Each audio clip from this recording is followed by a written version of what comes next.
Hello everyone. आज की video में हम डिस्कस करेंगे कुछ ऐसे बेसिक पॉइंट्स के बारे में जो कि हर किसी को पता होना चाहिए। यहाँ पे जो ये पॉइंट लिखे हुए हैं वन बाय वन करके इनके बारे में हम डिटेल में डिस्कस करने वाले हैं। तो चलिए वीडियो को स्टार्ट करते हैं और वन बाय वन करके देख लेते हैं ये क्या क्या पॉइंट्स हैं। सबसे पहले देखते हैं ब्लड के बारे में।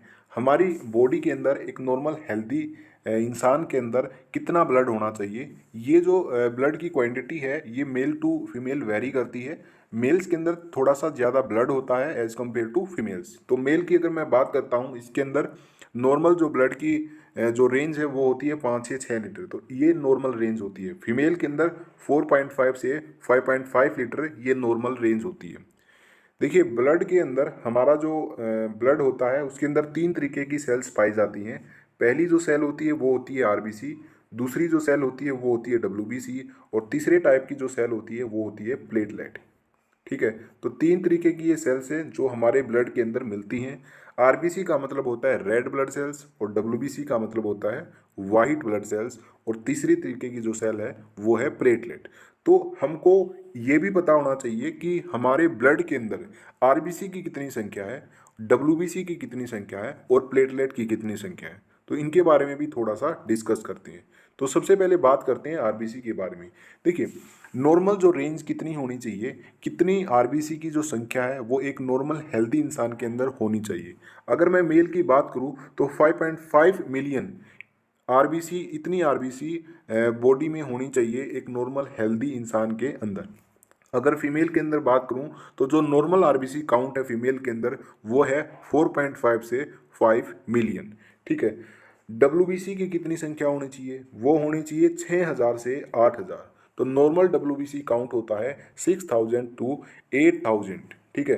प्लेटलेट 1.5 लाख से 4 लाख ये नॉर्मल रेंज होती है। हमारे ब्लड के अंदर जो प्लेटलेट होती हैं वो 1.5 से 4 लाख के बीच में पाई जाती हैं। अब थोड़ा सा ये बात करते हैं कि आरबीसी जो है उनकी संख्या कब घटती है, यानी कि कौन सी ऐसी बीमारी होती है जब आरबीसी की संख्या घटती है और डब्ल्यूबीसी की कब घटती है और प्लेटलेट की कब घटती है। सबसे पहले तो मैं प्लेटलेट का एग्जांपल लेता हूँ। प्लेटलेट डेंगू के अंदर घटती है। अगर किसी व्यक्ति को डेंगू हो गया है तो वहाँ पे उसके अंदर जो प्लेटलेट की संख्या है वो घट जाएंगी। ठीक है। ये जो बात है ये आप सबको ऑलमोस्ट सबको पता होगी। ठीक है। और जो नॉर्मल रेंज है वो है 1.5 लाख से 4 लाख। जैसे ही किसी व्यक्ति को डेंगू हुआ तो 1.5 लाख से नीचे उसकी जो प्लेटलेट की संख्या है वो आ जाती है। ओके। डब्ल्यूबीसी की बात करूँ तो डब्ल्यूबीसी जो काउंट है वो डिक्रीज होता है अगर किसी व्यक्ति को एड्स है तो वहाँ पे डब्ल्यूबीसी की संख्या घट जाती है। अगर किसी व्यक्ति को मलेरिया हुआ है तो वहाँ पे आरबीसी की संख्या उस व्यक्ति के अंदर घट जाती है। तो तीनों ही सिचुएशन में मैंने आपको बताया है कब आरबीसी घटती हैं, कब डब्ल्यूबीसी घटती हैं और कब प्लेटलेट घटती हैं। तो ये भी आपको याद होना जरूरी है नॉर्मल रेंज के साथ साथ। तो रेंज तो आपको पता होनी चाहिए कितनी कितनी संख्या सेल की होती है, और ये भी पता होना चाहिए किस बीमारी में कौन सी घटती है। ठीक है। तो आगे बात करते हैं हीमोग्लोबिन की। तो हीमोग्लोबिन कितना होना चाहिए, मेल और फीमेल में ये वेरी करता है। मेल में 13.5 से 17.5 ग्राम इतने ग्राम होना चाहिए, और फीमेल के अंदर 12.5 से 15.5 ग्राम होना चाहिए। तो ये नॉर्मल रेंज होती है हमारे हीमोग्लोबिन की। हमारी बॉडी के अंदर जो हीमोग्लोबिन होता है, ब्लड के अंदर जो हीमोग्लोबिन होता है, उसी की वजह से हमारा जो ब्लड है वो क्या होता है, लाल दिखाई देता है। ठीक है। अगर मैं आपको एक इंटरेस्टिंग पॉइंट मैं आपको बताऊं तो देखिए, चलिए मैं आपको बता ही देता हूं। हमारी बॉडी में 3 तरीके की सेल थी, आरबीसी, डब्ल्यूबीसी और प्लेटलेट। प्लेटलेट का काम होता था ब्लड क्लोटिंग का, यानी कि अगर कहीं पे चोट लग जाती है, जैसे कि आपने अपनी फिंगर पे क्या किया, सुई के साथ प्रिक किया, तो वहाँ पे आपका खून आएगा, थोड़ा सा खून आएगा, तो कुछ सेकंड के बाद वो खून क्या है, आना बंद हो जाएगा, यानी कि वहाँ पे थक्का बन गया है। ठीक है। तो ये बॉडी का मैकेनिज्म है, जहाँ से भी खून निकलता है वहाँ पे ऑटोमेटिक क्लोटिंग हो जाती है, ब्लड थक्का बना देता है, तो प्लेटलेट बनाता वो। ठीक है। तो प्लेटलेट जो ब्लड के अंदर होती है वो क्लोटिंग का काम करती है, तो ब्लड क्लोटिंग का काम प्लेटलेट का होता है। और बॉडी के अंदर जो डब्ल्यूबीसी प्रेजेंट होती है उनका काम होता है हमारी बॉडी को इम्यूनिटी प्रोवाइड कराना। ठीक है। अब जो आरबीसी बच गई है, ठीक है, आरबीसी आरबीसी का काम होता है, आरबीसी मतलब रेड ब्लड सेल्स, इनका काम होता है ऑक्सीजन को कैरी करना, यानी कि ये ऑक्सीजन को लेके जाएंगी और जहाँ पे ऑक्सीजन की ज़रूरत है बॉडी के अंदर वहाँ पे सेल्स तक पहुँचा देंगी। ठीक है। तो आरबीसी एक ऑक्सीजन कैरियर का काम करती है। अब मैं आपको एक इंटरेस्टिंग पॉइंट क्या बता रहा था कि हीमोग्लोबिन और आरबीसी के बारे में बता रहा था। एक्चुअल में जो हीमोग्लोबिन है वो कहाँ प्रेजेंट होता है वो मैं आपको बताता हूँ। देखिए ये एक आरबीसी होती है, ये मैंने एक आरबीसी बनाई है। इस आरबीसी के अंदर बहुत सारे हीमोग्लोबिन के मॉलिक्यूल होते हैं, ठीक है, बहुत सारे हीमोग्लोबिन के मॉलिक्यूल यहाँ पे भरे हुए होते हैं। और अगर मैं स्पेसिफिक बात करूँ कितने मॉलिक्यूल भरे हुए हैं, तो एक आरबीसी में 280 मिलियन, समझ रहे हो, मिलियन कहा मैंने, 1 मिलियन यानी कि 10 लाख, तो 280 को 10 लाख से मल्टीप्लाई करो, इतने मॉलिक्यूल इस एक आरबीसी में भरे हुए होते हैं, ठीक है। तो जो ये आरबीसी है इसका काम ऑक्सीजन कैरी करना होता है, ओके। और आरबीसी के अंदर जो हीमोग्लोबिन होते हैं ना, उनकी वजह से जो ब्लड है वो रेड दिखाई देता है, ठीक है। आपको पता चल गया होगा क्यों दिखाई देता है, क्योंकि 280 मिलियन एक आरबीसी के अंदर भरे हुए, सोच सकते हो आप, इमेजिन करो, जस्ट इमेजिन, केवल एक आरबीसी बोला है मैंने, एक आरबीसी में इतने मॉलिक्यूल आरबीसी के सॉरी हीमोग्लोबिन के एक आरबीसी में होते हैं, ठीक है। अब हीमोग्लोबिन का क्या काम होता है, देखिए आरबीसी का जो काम है वही हीमोग्लोबिन का। एक्चुअल में आरबीसी है ही क्या, आरबीसी एक हीमोग्लोबिन से भरा हुआ थैला होता है, ठीक है। जो एक हीमोग्लोबिन का मॉलिक्यूल होता है ना, वो 4 ऑक्सीजन मॉलिक्यूल्स को कैरी कर सकता है। यानी कि एक आरबीसी के अंदर 280 मॉलिक्यूल है, उनमें से जो एक मॉलिक्यूल है हीमोग्लोबिन का, हर एक मॉलिक्यूल हीमोग्लोबिन का वो 4 ऑक्सीजन को अपने साथ बैठा के ले जा सकता है, ठीक है। तो ये ऑक्सीजन कैरियर का काम करता है, जहाँ भी ज़रूरत होगी वहाँ पे ले जाएगा। तो सोचो, जस्ट इमेजिन करो, एक आरबीसी में 280 मॉलिक्यूल है हीमोग्लोबिन के, और एक हीमोग्लोबिन अपने साथ 4 ऑक्सीजन मॉलिक्यूल कैरी कर सकता है। तो 280 जो मिलियन मॉलिक्यूल है वो कितने कैरी कर सकते होंगे, ठीक है, जस्ट इमेजिन। तो ये इंटरेस्टिंग जो पॉइंट है ये मैंने आपको बताना था। तो आगे बात करते हैं ब्लड प्रेशर की। कितना ब्लड प्रेशर होना चाहिए, देखिए नॉर्मल जो ब्लड प्रेशर है वो होता है 120/80 mmHg, ठीक है। अगर मैं एडल्ट की बात करता हूँ तो ये नॉर्मल ब्लड प्रेशर जो माना जाता है 120/80 mmHg माना जाता है। अगर न्यूली बोर्न बेबी की बात करूँ तो उसके अंदर जो नॉर्मल बीपी होता है वो होता है 90/50 mmHg।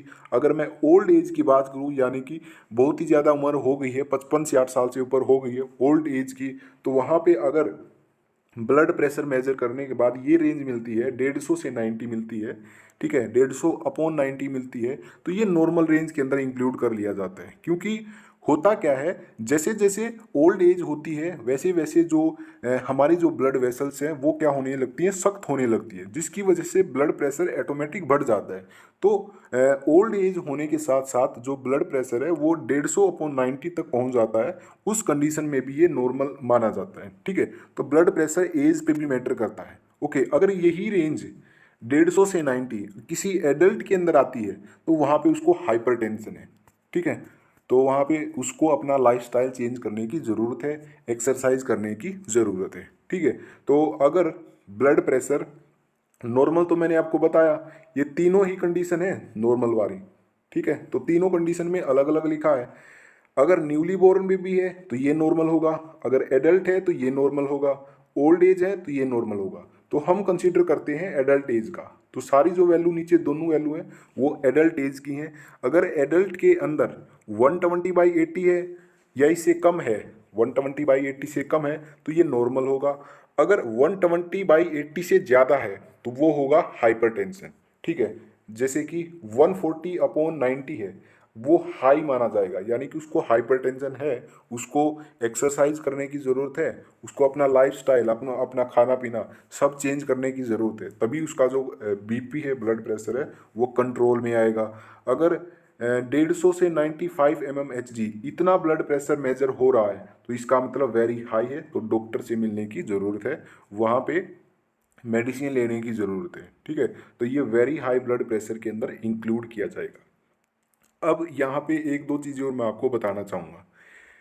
पहली चीज़ तो ये कि 120/80 mmHg ऐसे ब्लड प्रेशर लिखा जाता है।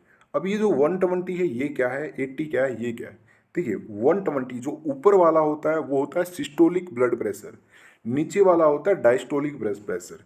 तो 120 is the systolic blood pressure and 80 is the diastolic blood pressure. अब बात यह आती है कि सिस्टोलिक ब्लड प्रेशर क्या है और डायस्टोलिक क्या है, क्यों इनको अलग अलग बोला गया है। देखिए, जब हमारा जो हार्ट है जब वो कॉन्ट्रैक्ट करता है ना, तो ड्यूरिंग कॉन्ट्रैक्शन कितना ब्लड प्रेशर है, वो होता है सिस्टोलिक। और ड्यूरिंग रिलैक्सेशन, जब अब हमारा ब्लड रिलैक्स कर रहा होता है उस दौरान कितना ब्लड प्रेशर है, वो होता है डायस्टोलिक। आई होप आप इन दोनों में जो कन्फ्यूजन था आपको कभी आपको समझ आया नहीं, वो आज क्लियर हो गया होगा। 120 is the systolic blood pressure, systolic मतलब ड्यूरिंग कॉन्ट्रैक्शन कितना है, और 80 is the diastolic blood pressure, यानी कि ड्यूरिंग रिलैक्सेशन कितना ब्लड प्रेशर है वो होता है। ठीक है, और जो ये ब्लड प्रेशर है ये मेजर किया जाता है एक इंस्ट्रूमेंट के द्वारा। ये आपको इंस्ट्रूमेंट यहाँ पे दिख रहा है, ये आपको पता होगा, ये ब्लड प्रेशर इसके द्वारा मेजर किया जाता है। अब तो डिजिटल भी आने लगे हैं, ठीक है, ये मरकरी वाला है, तो इसका जो नाम है वो होता है स्फिग्नोमेनोमीटर। तो जिस इंस्ट्रूमेंट के द्वारा ब्लड प्रेशर मेजर किया जाता है उसका नाम है स्फिग्मोमेनोमीटर। तो ये जो इंस्ट्रूमेंट का नाम है ये भी आपको पता होना चाहिए। देखिए, ये तो था ब्लड प्रेशर के बारे में जो बढ़ा हुआ है, ठीक है। हाई ब्लड नॉर्मल और हाई ब्लड प्रेशर के बारे में मैंने आपको बताया, लेकिन यहाँ पे लो बीपी के बारे में और मैं आपको बताता हूँ कि लो ब्लड प्रेशर कितना होना चाहिए। यहाँ पे मैंने कहीं लिखा नहीं है, लेकिन फिर भी मैं आपको बता देता हूँ। अगर 90/60, अगर सिस्टोलिक तो 90 से कम है और डायस्टोलिक 60 से कम है, 90/60 अगर इससे कम आ रहा है तो इसका मतलब उस व्यक्ति का जो ब्लड प्रेशर है वो लो हो चुका है, यानी कि लो बीपी कंडीशन। तो हाई बता दी, नॉर्मल बता दी, लो भी बता दी। तो ये सारी सिचुएशन मैं आपको क्लियर कर दी है ब्लड प्रेशर के बारे में। अब बात करते हैं हार्ट रेट की। हार्ट रेट क्या होता है? देखिए, हार्ट रेट यानी कि दिल की धड़कन। हमारा जो दिल है वो 1 मिनट में कितनी बार धड़कता है, कितनी बार बीट करता है, वो होता है हार्ट रेट। अब पल्स रेट क्या है? हार्ट रेट और पल्स रेट एक ही बात है। जब हमारा दिल एक बार धड़कता है तो एक पल्स जनरेट होती है, तो इसका मतलब जितनी बार धड़केगा उतनी ही पल्स जनरेट होगी, यानी कि जितनी हार्ट बीट उतनी ही पल्स रेट। तो इसलिए हार्ट रेट और पल्स रेट इक्वल होती है, ठीक है।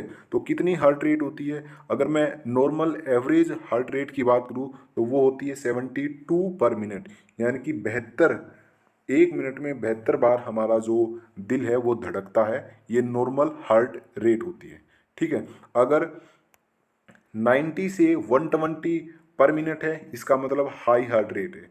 जो ये हार्ट रेट है ये डिपेंड करती है आप कब मेजर कर रहे हो। आप एक्सरसाइज करने के बाद मेजर कर रहे हो, या कहीं से आप सीढ़ी चढ़ के या उतरने के बाद मेजर कर रहे हो, तो वहाँ पे आपको ये हार्ट जो रेट है ये बढ़ा हुआ भी मिलेगा, ठीक है।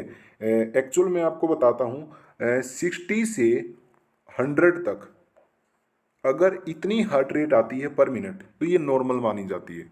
अगर 60 से 70 आती है तो इसका मतलब हेल्दी हार्ट रेट है। अगर 60 से 70 के बीच में आती है तो इसका मतलब बहुत ही ज़्यादा हेल्दी हार्ट रेट है, ठीक है, कोई दिक्कत नहीं। अगर 60 से 100 तक भी आती है तो भी हार्ट रेट नॉर्मल है, कोई दिक्कत वाली बात नहीं है। अगर 100 से फिर ज़्यादा हो जाती है तो भी नॉर्मल है। एथलीट के अंदर तो ये 120 तक भी चली जाती है, ये भी कोई दिक्कत नहीं है। तो डिपेंड करता है अलग अलग सिचुएशन में कितना है, लेकिन जो एवरेज मानी जाती है वो 72/मिनट मानी जाती है, और 60 से 100 तक नॉर्मल मानी जाती है, ठीक है। तो ये हमारी हार्ट रेट की कंडीशन होगी। अब एक और बात देख लेते हैं। जब भी एक बच्चा पैदा होता है, मतलब जो न्यूली बोर्न बेबी होता है, उसकी जो हार्ट रेट है वो ज़्यादा होती है, वो होती है 140/मिनट। सोच सकते हो, हमारी जो हम जो एडल्ट हैं हमारी तो कितनी है एवरेज, 72 या 60 से 100 कह सकता हूँ, लेकिन जो न्यूली बोर्न बेबी है उसकी हार्ट रेट ज़्यादा होती है, उसकी होती है 140/मिनट। इसलिए जो ब्लड प्रेशर और हार्ट रेट है ये दोनों एज पे भी डिपेंड करती है। तो बहुत सारे फैक्टर्स होते हैं जिन पे ये डिपेंड करती है, ओके। तो न्यूली बोर्न बेबी में 140 होती है। जैसे जैसे टाइम, जैसे जैसे वो 1 महीने का 2 महीने का होता है तो ड्यूरिंग 1 ईयर उसकी फिर 120 हो जाती है, ठीक है। तो पहला जो साल होता है ना, 1 साल का जो बच्चा होता है 1 साल तक, जब वो न्यूली बोर्न होता है, पैदा हुआ होता है, तब तो उसकी 140 होती है। तो टाइम के साथ साथ 1-2 महीने के बाद उसकी 120 हो जाती है। तो ये जो 120 है ये 1 साल तक रहती है, ठीक है। तो ये कुछ स्पेशल पॉइंट थे जो मैंने आपको यहाँ पे बता दिए। अब बात करते हैं बॉडी मास इंडेक्स की, बीएमआई। बीएमआई क्या है? बीएमआई बहुत ही ज़्यादा इंपॉर्टेंट चीज़ है जो आपको समझनी चाहिए। बीएमआई का मतलब होता है body mass index. BMI calculate करने के बाद पता लगाया जा सकता है कि कोई भी व्यक्ति कितना हेल्दी है, ठीक है, या कितना फिट है या अनफिट है। अब ये बीएमआई कैसे कैलकुलेट करते हैं? देखिए, बीएमआई को कैलकुलेट करने के लिए आपकी कितनी हाइट है वो पता होनी चाहिए, आपका कितना वेट है वो पता होना चाहिए। एक फार्मूला होता है, उसकी वजह से बीएमआई कैलकुलेट कर लिया जाता है। देखिए, अगर बीएमआई की वैल्यू, जो जितना डाटा यहाँ पे लिखा हुआ है, ये वर्ल्ड हेल्थ ऑर्गेनाइजेशन यानी कि डब्ल्यूएचओ ने दिया हुआ है, ये डाटा बीएमआई का है। अगर आपकी बीएमआई कैलकुलेट करने के बाद आपकी जो बीएमआई की वैल्यू है वो 18.5 से कम आती है, इसका मतलब आप अंडरवेट हो, आप में जो वेट है वो कम है, यानी कि आपको प्रॉपर डाइट लेने की ज़रूरत है। अगर आपकी जो बीएमआई की रेंज है, वैल्यू है, वो 18.5 से 24.9 इसके बीच में आती है, यानी कि आपका जो वेट है वो नॉर्मल है, आप नॉर्मल वेट कैटेगरी के अंदर लाई करते हो। अगर वही वैल्यू बीएमआई की आपकी 25 से 29.9 आती है, इसका मतलब आप ओवर वेट हो। अगर 30 से ज़्यादा, इसका मतलब आप ओबेस हो, यानी कि आपको मोटापा हो चुके हो, आप बहुत ज़्यादा मोटे हो चुके हैं, मतलब मोटापा बढ़ स्टार्ट हो गया आपका। 30 से अगर ज़्यादा है तो ओबेस के अंदर भी टाइप आती हैं, स्टेज 1, स्टेज 2, स्टेज 3, तो वहाँ भी आती है। इसका मैंने एक अलग से वीडियो बनाया है बीएमआई का, कि बीएमआई होता क्या है, पूरा एक्सप्लेन किया है। बीएमआई को कैसे कैलकुलेट करना है वो भी मैंने एक्सप्लेन किया है, ठीक है। तो उसका जो लिंक है वो डिस्क्रिप्शन में आपको मिल जाएगा, तो वहाँ पे आप क्लिक करके पूरी वीडियो देख सकते हो। ऑलरेडी मैंने वो अपलोड कर दी है, ओके। तो हाइट और वेट ही आपका चाहिए होगा वहाँ पे आपको कैलकुलेट करने के लिए। जैसे आपकी बीएमआई की वैल्यू आ जाएगी तो इन वैल्यूज के अंदर आप देख लो कहाँ पे आप लाई कर रहे हो। अगर आपकी वैल्यू इसके बीच में है तो आपका नॉर्मल वेट है, अगर इससे कम है तो आपका अंडर वेट है, इसके बीच में तो ओवर वेट है, अगर 30 से ज़्यादा है ओबेस है, ठीक है। यानी कि फिर आपको आपका डाइट चेंज करने की ज़रूरत है। आगे क्या है? आगे बात करते हैं रेस्पायरेशन रेट की। रेस्पायरेशन रेट कितना होना चाहिए, यानी कि 1 मिनट में कितनी बार हम सांस लेते हैं। तो नॉर्मल जो रेस्पायरेशन रेट है किसी भी एडल्ट का, अगर उसकी बात करूँ तो वो होता है 12 से 16 ब्रीद पर मिनट। 1 मिनट में हम 12 से 16 बार सांस लेते हैं, तो ये नॉर्मल एक हेल्दी पर्सन का रेस्पायरेशन रेट होता है, ठीक है। 12 to 16 ब्रीथ पर मिनट। अगर मैं छोटे बच्चों की बात करूं जो कि 1 से 3 महीने तक के हैं, ठीक है, उनका जो इन्फेंट के अंदर उनका जो heart rate sorry respiration rate है वो ज़्यादा होता है, वो होता है 44 पर मिनट, यानी कि 1 मिनट में वो 44 बार सांस लेते हैं। तो इन्फेंट के अंदर ये जो वैल्यू है ये वेरी करती है एज कम्पेयर टू एडल्ट। तो जो ऊपर वाला है ये तो है एडल्ट के अंदर नॉर्मल है, और इन्फेंट के अंदर भी मैंने आपको यहाँ पे बता दिया।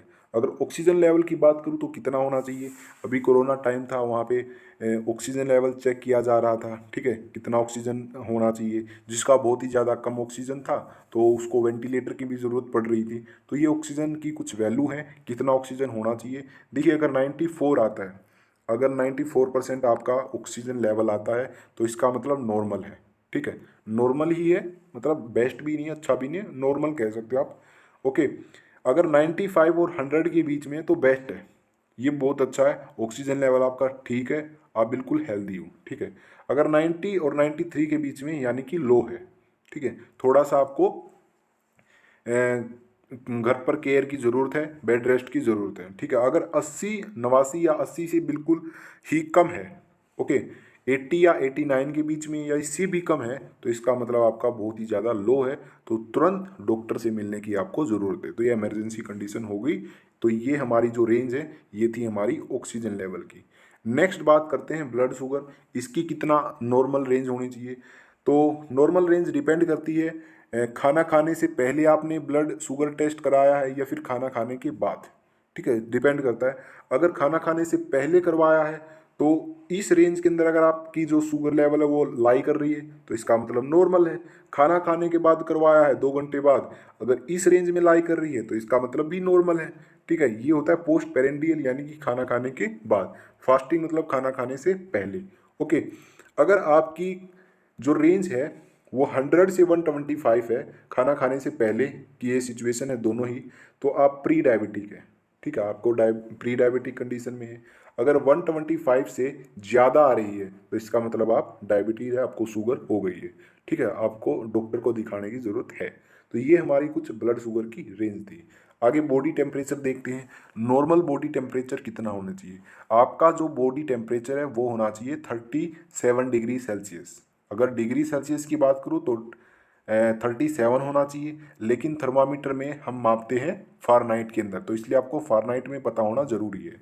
अगर आपने थर्मामीटर से चेक किया है आपका टेम्परेचर, अगर आपका टेम्परेचर 97.5 से 98.6 फ़ारेनहाइट के बीच में है तो नॉर्मल है। आपका टेम्परेचर नॉर्मल है, आपको फीवर नहीं है, कुछ भी नहीं है, ठीक ठाक है। ओके, अगर 99 पॉइंट अगर सॉरी 99 फ़ारेनहाइट है तो लो फीवर है, ज़्यादा फीवर नहीं है लेकिन थोड़ा थोड़ा फीवर है। ठीक है, अगर 100 से